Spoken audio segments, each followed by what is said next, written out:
So, ladies and gentlemen, welcome to our debate on the European Union referendum, and it's good to see so many of you here this evening. My name is Julian Critchlow, and as you can see, I'm your chairman for the evening. And we're very lucky to have a panel of 4 distinguished speakers, all of whom are prominent in the referendum debate and incredibly knowledgeable about the issues. However, and I think this is very important for the debate, they come from diverse parts of the political spectrum. We have Independent, Social Democrat, UKIP, Labour and Conservative. So let me introduce them. I go to Graham Stringer, far left, is a chemistry graduate. He became the Labour MP for Blackley in 1997 and is now MP for Blackley and Broughton. He has served as Parliamentary Secretary to the Cabinet Office, as a Government Whip, and as a member of the Transport Select Committee. Apparently, he gained some notoriety when he became the first MP to call publicly for Gordon Brown to resign as Prime Minister. And he is a contributor to the book, What Next for Labour? Ideas for a New Generation. Thank you very much for inviting me here to Hammersmith this evening. This is my second once-in-a-lifetime opportunity to get us out of the European Union or the EEC as it was then. I think this time it is possible that those of us who believe that the EU has failed will win the argument. I've been, as everybody on this platform has been, to many meetings round the country, both debates with people who believe we should stay in the EU and to meetings where most of the people are in agreement but want reinforcement and want the arguments put to them as clearly as it is possible to put to them. One of the things, and I agree with what both Douglas and David said in their terrific speeches, is that there is a level of dishonesty in this debate which is unusual in the United Kingdom's political history. One of the things that is rarely mentioned, David mentioned it briefly, is the renegotiation.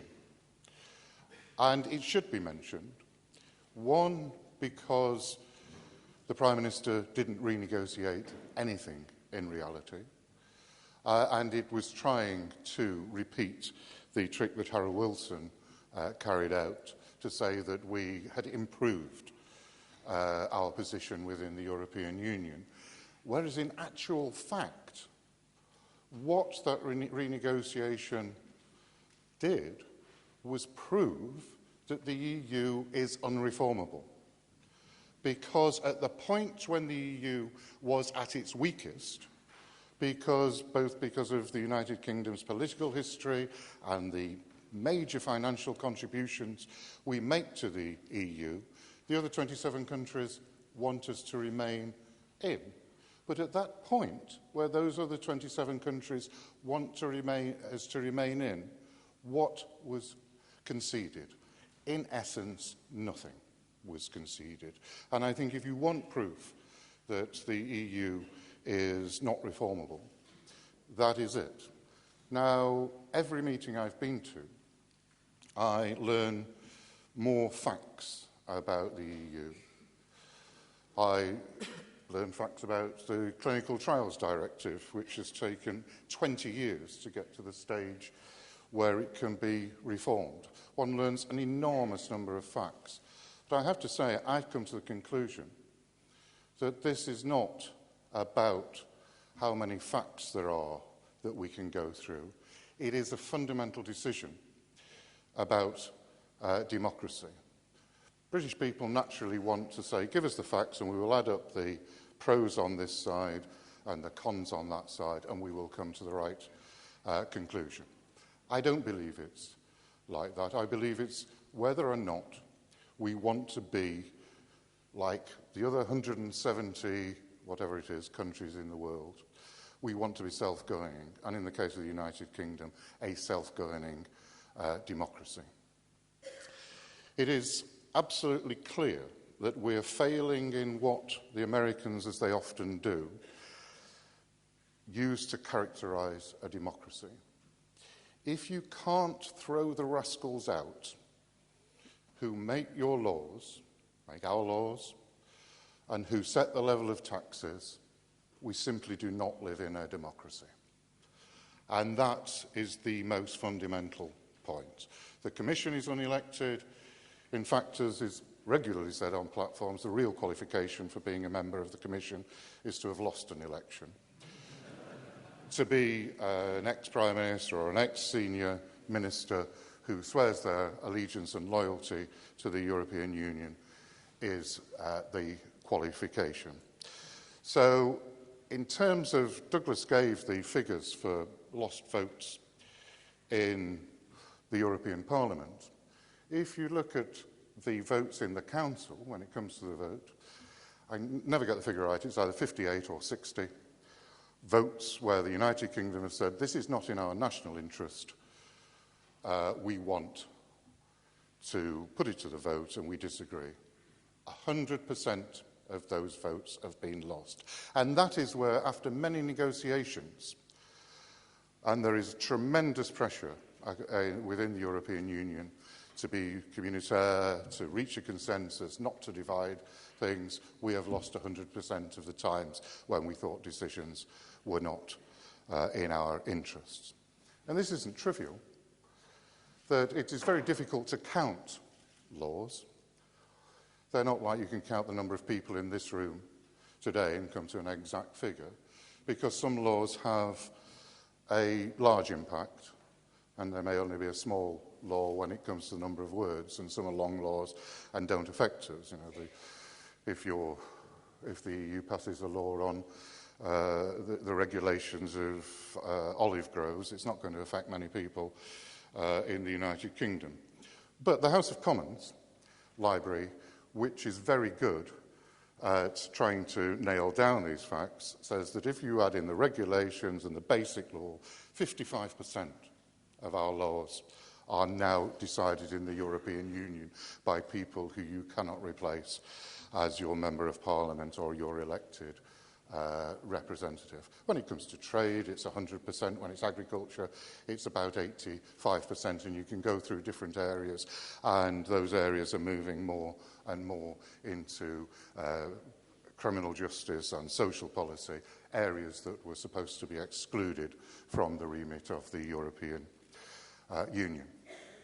So I think the democratic argument is the fundamental one, which is why we'll win this. But it is worth looking at the arguments that the inside put to us as reasons that we should stay in, even if they accept the democratic argument. The first one is, well, we might lose a little bit of sovereignty, but in actual fact, we are stronger with the other 27 countries. We have more influence. So I've just been through, and Douglas went through, the figures on actual voting. But increasingly, the regulations that govern sheep farming or banking or all the other activities that go in the world are not determined within the European Union. They're not determined in Strasbourg and Brussels. They're determined by world bodies. And so that if there are regulations on sheep farming decided at a world level, which there are, New Zealand, with 4 million people, sit round the table and argue the case for their national interest, whereas the United Kingdom, with many, many more people than New Zealand, has to be represented collectively by the EU, who may not share the same interests as ourselves. So our interest is diminished and diminishing. We do not have increased influence. The second reason, and I'm not going to repeat what Douglas said, is that we're told that we will be economically better off if we get into this slow 1950s arthritic body, that somehow it will help our economy. Well, you just have to look at what has happened in southern Europe, where the real nature of the European Union is that it is a political project which has brutalized a generation of people from Portugal, Spain, Italy, Greece, Cyprus, where all those countries have had youth unemployment, sometimes more than 50%, but in the 50% region. That is not an economy that is either helping those people or it is helping us. The other argument that is put, and again it has an initial appeal to people, is that pollution, environmental damage knows no boundaries. So we should get together with people within the European Union and come to conclusions that help our environment. Well, that is a rational argument. But if you look at the reality of what happens, and again we heard from Douglas that the EU is really vulnerable, or its nature is to be over-influenced by multinationals, I will just tell you one story which has led to people in this country being poisoned and killed. You will have heard of the Volkswagen defeat devices, which cheated the tests on oxides of nitrogen.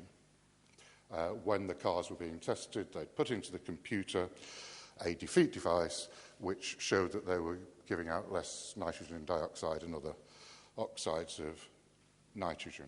When they went on the road, they increased the level of pollution.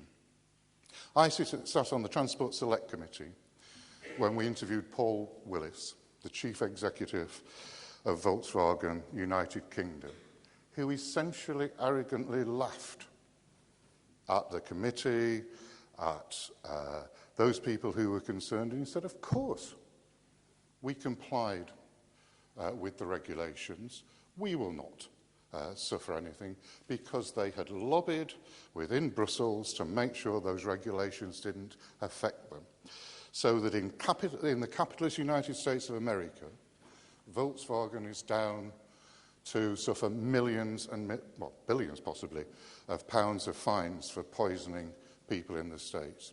In this country, Volkswagen are laughing at us because they managed to manipulate the EU regulations. Incidentally, the EU's carbon footprint over the last year increased. So I will conclude on this point. One can go through all the arguments, but I come back to the essential fundamental point. It is about people in this country controlling the people who represent them and making sure, because governments get it wrong, it's not just the EU that gets things wrong, the United Kingdom government gets things wrong, but there is a natural ecology of politics that when laws are good and they're passed in the House of Commons, they tend to survive, even after the most severe debate. If you take the minimum wage, when I was first an MP nearly 20 years ago, we were up all night, night after night, debating the minimum wage. The current Speaker of the House of Commons opposed it vigorously as it is possible to oppose legislation. But actually, the minimum wage has been accepted across the political spectrum, and now the Conservative Party is increasing it. And I won't go through all. One can look at legislation that the Conservatives passed that Labour governments have accepted. That is the natural order of things. The difficulty with the EU is that you cannot, once a law is passed, often goes into treaties, it is difficult to, almost impossible to reverse it. So not only can't you elect people, it is very difficult to change the law. So all we have to fear is the fear of change. There will be change. Change is always difficult. But there is a real tyranny of the status quo. And the status quo is simply not justified. From the Enlightenment, people have always argued that ordinary people should control their governments. If we don't vote to come out of the EU on the 23rd of June, we will be denying that solid, long argument of pro-democracy since the Enlightenment that the rascals who are elected should be subject to control by the ordinary people. Thank you.